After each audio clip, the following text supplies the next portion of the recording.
Hello বন্ধুরা, good evening. দেখো আমি সন্ধ্যাবেলায় ফ্রেশ হয়ে একটা পরিষ্কার নাইটি পরে নিয়েছিলাম, ফ্রেশ নাইটি, কারণ আমি যাব বড় ঠাকুরের মন্দিরে।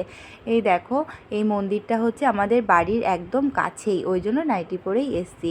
বড় ঠাকুরের মন্দিরে এসে প্রণাম করে ধূপ ধরিয়ে তারপরে এখানটায় বসেছিলাম। পুজোর পাঁচালি পরে পুজো কমপ্লিট হওয়া পর্যন্ত সবাই বসে থাকে, কারণ সবাই প্রসাদ নেবে, আর সিন্নি প্রসাদ খেতে আমরা কম বেশি সবাই ভালোবাসি। তারপরে এই দেখো, এখানে আমি আর আমার সাথে আরও একজন ছিল, আরও দুজন ছিল, সবাই মিলে প্রসাদটা রেডি করে নিচ্ছিলাম। তারপরে যে সবাইকে প্রসাদ দিয়েও দিচ্ছিলাম।